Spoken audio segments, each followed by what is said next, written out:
பிஸ்மில்லாஹிர் ரஹ்மானிர் ரஹீம். சூரத்துல் ஹுஜராத். இந்த சூரா குர்ஆனுடைய வரிசையின் பிரகாரம் கிட்டத்தட்ட சுமார் 49வது சூறாவாக அல்லாஹ் இந்த சூறாவை குர்ஆனில் பதிவு செய்திருக்கிறார். அல் ஹுஜராத் என்பது அறைகள், ரூமுகள் இருக்கக்கூடிய நம்முடைய இருப்பிடத்தினுடைய அந்த நிலை என்பதை இதை அர்த்தமாக கொள்ளலாம். அல்லாஹ் இந்த சூறாவை அல் ஹுஜராத் என்கிற இந்த சூறா மதீனாவில் நபி ஸல்லல்லாஹு அலைஹி வஸல்லம் அவர்கள் இருக்கக்கூடிய அந்த சமயத்தில் அல்லாஹ் இந்த சூறாவை இறக்கி வைத்தார். ஆகையினால இந்த சூறாவிற்கு பெயர் அல் ஹுஜராத் மதனியா என்பதாக சொல்லப்படும். எந்தெந்த சூறாக்கள் எல்லாம் மதீனாவில் அல்லாஹ் இறக்கினானோ அதற்கு மதனி என்பதாகவும், மக்காவில் இறக்கிய சூறாவுக்கு மக்கி என்பதாகவும் சொல்லப்படும். சுமார் இந்த சூறாவில் கிட்டத்தட்ட 18 வசனங்கள் இந்த சூறாவில் இருக்கும். ஒரு சிறிய சூறாவாக இருந்தாலும் இதில் இருக்கக்கூடிய வசனங்கள் 18 ஆயத்துக்கள் இதில் இருக்கு. இதில் இருக்கக்கூடிய வார்த்தைகள், இதில் இருக்கக்கூடிய லெஃபுல் என்று சொல்லக்கூடிய வார்த்தைகள் இருக்குது. கிட்டத்தட்ட சுமார் 343 வார்த்தைகள் இதில் இருக்கிறது. மொத்தமாக இருக்கக்கூடிய இதில் ஐன் என்று சொன்னால் 2 ஐன்கள் தான்.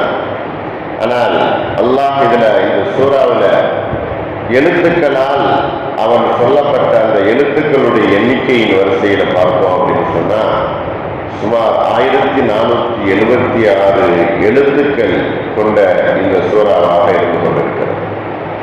இந்த சூறாவை அல்லாஹ் நபி ஸல்லல்லாஹு அலைஹி வஸல்லம் அவர்களுக்கு மதீனாவில் ஹிஜ்ரத் செய்து வந்ததற்கு பின்னால் மதீனாவினுடைய சில தேவைகளை முன்னிறுத்தி அந்த மக்களுக்கும் அறிவுரை கூறும் வண்ணமாக மக்காவிலிருந்து வந்த அந்த மக்கத்து முஹாஜிர்கள், மதீனாவில் இருக்கிற அன்சாரிகள், இந்த 2 பேருக்கும் சேர்த்து சில அறிவுரைகளையும் உன்னதமான நற்பண்புகளையும் அல்லாஹ் இங்கு சொல்லி காட்டுகிறார். சுருக்கமாக சொல்ல போனால் கிட்டத்தட்ட சுமார் 12 உயரிய நற்பண்புகள் மக்களிடத்துல இருக்கணும் என்பதை அல்லாஹ் இந்த சூறாவில் ஒட்டுமொத்தமாக சொல்லி காட்டுகிறார். மனிதர்களிடத்தில் இருக்கக்கூடிய உயரிய பண்புகள் என்ன என்பதை அல்லாஹ் ஒவ்வொரு வசனத்திலையும் இந்த சூறாவில் அல்லாஹ் கூறி காட்டுகிறார். இதற்கு முந்தியுள்ள சூறா சூரத்து ஃபத்ஹ் என்று சொல்லக்கூடிய வெற்றியின் சூறா.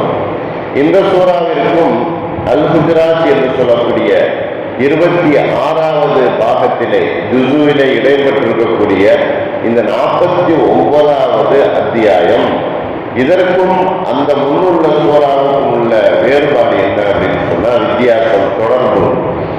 அல்லாஹ் அந்த சூறாவுல எதிரிகளை பற்றியும் மூமின்களை பற்றியும் அவர்களுடைய சிறப்புகளை பற்றியும் அல்லாஹ் கூறி காட்டுகிறார். அதே போல நபியினுடைய அந்தஸ்து எவ்வளவு உயர்ந்தது என்பதையும் அதில் சொல்லி காட்டுகிறார்.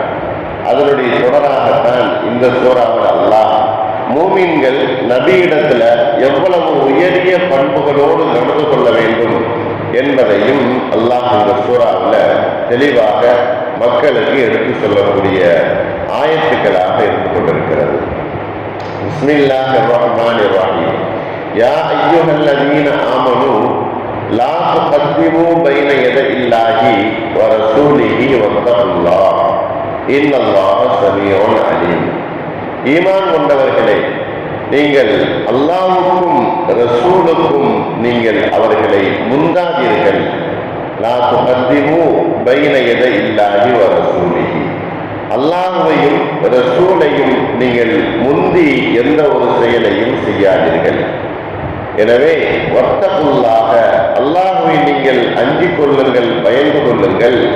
இன்னல்லாஹ ஸமீஉன் அலீம், அவன் நீங்கள் செய்யக்கூடியதை, நீங்கள் பேசக்கூடியதை, நீங்கள் எதை குறித்து பேசுகிறீர்களோ அதை அவன் செவியுறக்கூடியவனாக இருக்கிறான், கேட்கக்கூடியவனாக இருக்கிறான்.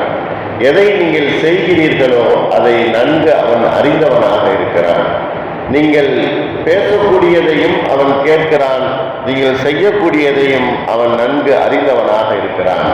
ஆகையினால் நீங்கள் நபியிடத்திலையும் அல்லாஹ்விடத்திலையும் முந்திக் கொண்டு எந்த ஒரு செயலையும் செய்யாதீர்கள் என்பதை அல்லாஹ் முதல் வசனத்திலே சொல்லி காட்டுகிறான்.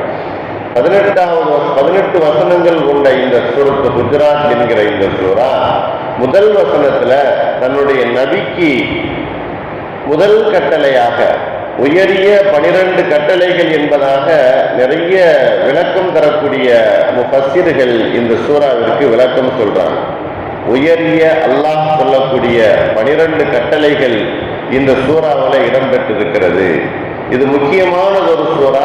இந்த சூறாவினுடைய விஷயங்களை மனசிலே ஆழமாக பதிய வைத்துக் கொள்ளுதல் என்பது ஈமானை உறுதிப்படுத்தக்கூடியதும் ஈமானை சரி செய்யக்கூடியதுமாக இருக்கிறது.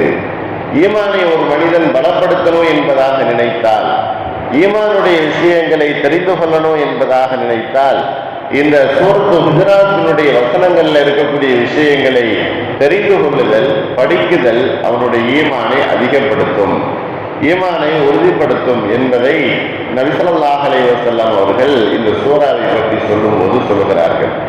முதல் கட்டளையாக அல்லாஹ் சொல்லக்கூடிய விஷயம் நபி ஸல்லல்லாஹு அலைஹி வஸல்லம் அவர்களுக்கும் அவர்களை கண்ணியப்படுத்துவதும், அவர்களுக்கு கண்ணியமாக நடந்து கொள்வதும், அவர்களை கௌரவிப்பதும் அல்லாஹ்வுடைய கௌரவம் என்பது அவர்களை கௌரவப்படுத்துவதிலே இருக்கிறது.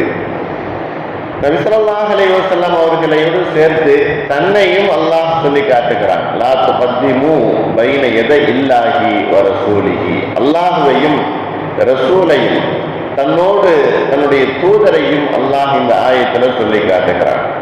நபியை நீங்கள் அவர்களுக்கு முன்னால் எதையும் முந்திக் கொண்டு செய்யாதீர்கள், சொல்லாதீர்கள், அல்லது அவர்களுக்கு முந்திக் கொண்டு நீங்கள் எதையும் செய்யாதீர்கள். அப்படி செய்யுதல் என்பது ஒழுங்கீனமாக இருக்கிறது என்று சொன்னால், அல்லாஹுதான் இந்த உலகத்தில் நபி ஸல்லல்லாஹு அலைஹி வஸல்லம் அவர்களை வழிகாட்டியாக அனுப்பினார். அவர்கள் வழிகாட்டுவார்கள், மக்கள் எல்லாம் அவர்களுக்கு பின்னால் செல்வார்கள். அவர்களுடைய நேர்வழி நபி ஸல்லல்லாஹு அலைஹி வஸல்லம் அவர்கள் பல தடவை ஹதீஸ்கள்ல சொல்லி காட்டுறாங்க, இந்த மக்களுக்கு நான் நேர்வழி காட்டக்கூடியவனாகவே அனுப்பப்பட்டிருக்கிறேன். நான் நற்பண்புகள் கொண்ட நல்ல மனிதனாக, முன்மாதிரியான மனிதர்களாக, என்னை பின்பற்றி நடக்கக்கூடியவர்களாக அல்லாஹ் என்னை இந்த பூமிக்கு அனுப்பி இருக்கிறான். நான் தான் வழிகாட்டி, நான் தான் ஹாதி, நான் தான் நேர்வழியை காட்டக்கூடியவன் என்பதாக நபி ஸல்லல்லாஹு அலைஹி வஸல்லம் அவர்கள் சொல்லி காட்டுகிறார்கள். அப்படி என்று சொன்னால், நபிக்கு முன்னால் சில விஷயங்களை நாம் எடுத்துரைக்குதல் அல்லது சொல்லுதல், அவர்களுக்கு முன்னால் சொல்வதற்கு முன்னதாக முந்திக் கொண்டு செல்லுதல் என்பது அது அல்லாஹ்வுடைய கட்டளைக்கு மாறு செய்வதாக இருக்கும். ஒழுங்குமுறை தவறி அவர் முன்னிலையிலே பேசுவதோ, ஒழுங்கீனத்தை காட்டுவதோ, இதில் கவனம் எடுத்து ஒழுக்கங்களை கடைபிடிக்க வேண்டும் என்பதை உண்மை விசுவாசிகளுக்கு அல்லாஹ் இந்த முதல் கட்டளையாக இடுகிறான். நபி ஸல்லல்லாஹு அலைஹி வஸல்லம் அவர்கள் இந்த உலகிற்கு வந்த ஒரு அற்புத நபி. அந்த நபிக்கு எவ்வாறு நடந்து கொள்ள வேண்டும், அந்த நபியினுடைய விஷயங்களை எவ்வாறு மதித்து நடக்க வேண்டும், அவர்களுக்கு முன்னால் செலுத்தக்கூடிய மரியாதை என்ன, அப்படி செலுத்தினால் அல்லாஹ்வுடைய பொருத்தம் கிடைக்கும் என்பதை அல்லாஹ் இந்த ஆயத்தில் சொல்லி காட்டுகிறான். நபி ஸல்லல்லாஹு அலைஹி வஸல்லம் அவர்கள் உலகத்தில் வந்த சமயத்தில் அவர்களுடைய ஆதரவற்ற நிலை, அவர்களுடைய வளரும் போதும் சரி, அவர்களுடைய எல்லா நிலைகளிலேயும் அல்லாஹுதான் அவர்களை கவனித்துக் கொண்டான். அல்லாஹுதான் அவர்களுக்கு மிகப்பெரிய பொறுப்புதாரியாகவும் காடினாகவும் இருந்தான். அப்படி இருக்கும் பொழுது அவர்கள் உலகத்தில் இருக்கக்கூடிய யாரிடத்திலையும் அவர்களை அல்லாஹ் தேவையாக வைக்கவில்லை. அவர்களுடைய தேவைகள் அனைத்தையும் அல்லாஹ்வே பூர்த்தி செய்தான். ஆகையினால் அல்லாஹ் அவர்களை தான் எப்படி அவர்களை பெருமைப்படுத்தி உலகத்திற்கு அனுப்பி வைத்தானோ, அதுபோல உண்மை விசுவாசிகளும் அந்த நபியை பெருமைப்படுத்த வேண்டும். அந்த நபியின் மீது அதிகமாக ஸலவாத்து சொல்ல வேண்டும். அந்த நபிக்கு நீங்கள் மிகவும் உறுதுணையாக இருக்க வேண்டும். அந்த நபியை முந்தி செல்லாமல் நீங்கள் அவருக்கு பின்னாலேயே இருக்க வேண்டும். அவர்கள் சொல்லக்கூடிய விஷயங்களை முழுமையாக எடுத்து நடக்க வேண்டும்.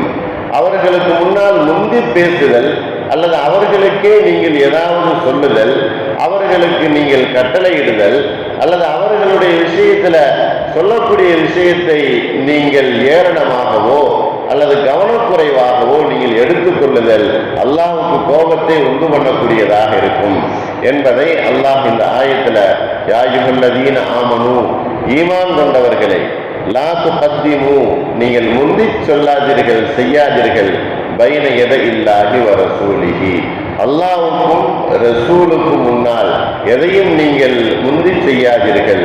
எனவே வத்தகுல்லாஹ, அல்லாஹ்வை அஞ்சிக் கொள்ளுங்கள்.